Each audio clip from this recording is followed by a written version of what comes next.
So as the third week of September comes to a close, I've noticed very quickly how much the mud has helped me. And I finally got to witness an actual quiet turn, something I've been anxiously awaiting for since the guns began in June. Though still coming with losses, I'm finally underneath that 100,000 threshold. And I will gladly take the 67 tanks. I'm hoping this allows my manufacturing a chance to catch up, at least for a week. In the south, his Romanian allies sit still in the outskirts of Rostov. His mixed forces move northward from the city of Stalino. Near Veronezza, his forces are still busy finishing off isolated pockets. What he does have available, he moves up along the southeast of the city near the river line. The rest of his forces in the region just continue to apply pressure along my front lines, all the way up to the city of Tula.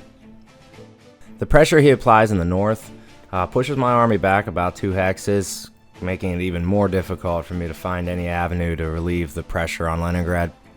And with that being about the extent of my defensive lines, I'm helpless in protecting the 3 port cities northeast of Leningrad, so he conquers them rather effortlessly.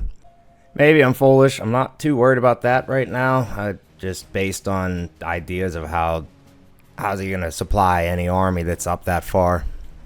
So, like I said at the beginning, my situation as dawn breaks on the 21st is very similar to the one I left it on at the conclusion of my last turn. Something that I desperately needed. I also get good news from Russian spies operating inside of the country of Japan. This is the turn that we learn that the Japanese army will not be invading from Manchuria. And although it will take quite some time for the forces moving back from the Far East to arrive in the front in this theater, they will definitely be welcomed. Setting up this week's air doctrines, once again, it's going to be mostly ground support, being that I'm still heavily on a defense.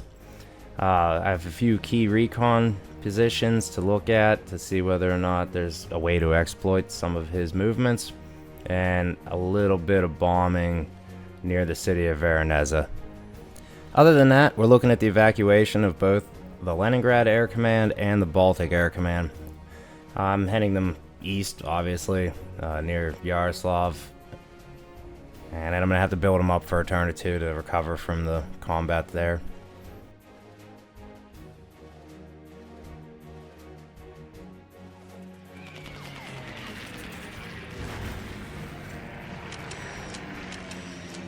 For the most part, as the Russian Air Force proceeds with its bombing missions, I receive relatively little enemy resistance.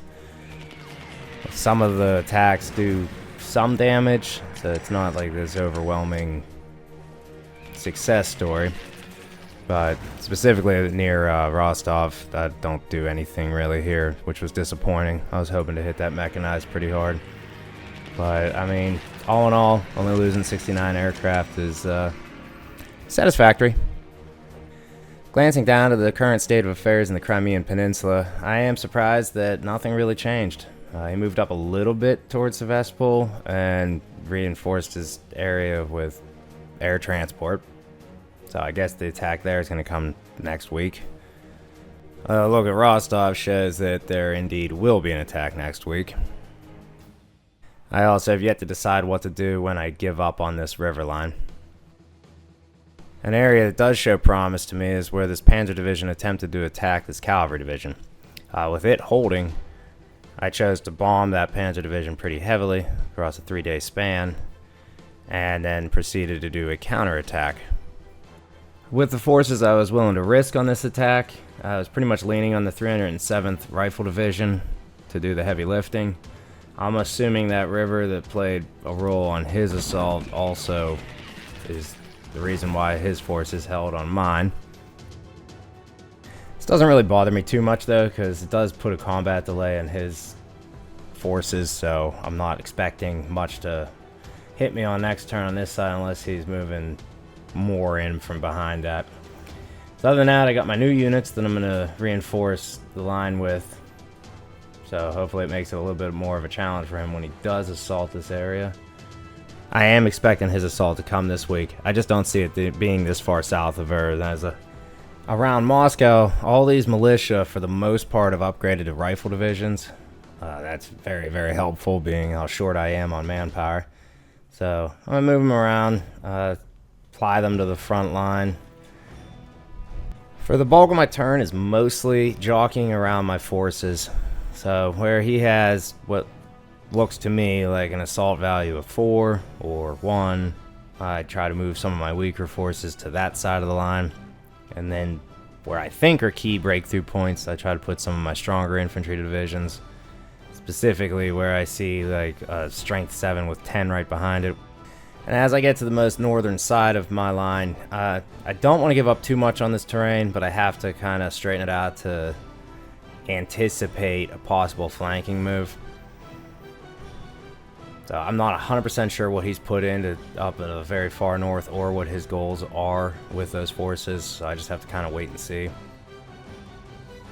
But for the first time all war long, as I start my turn and then transition into the end of my turn, not much has changed visually from a bird's eye perspective. I do anticipate the many battles that I expect next week, but the only other major thing that I did with this turn that I haven't mentioned yet is how I spent my action points, which is I finally made the Southwestern Front my second assault front.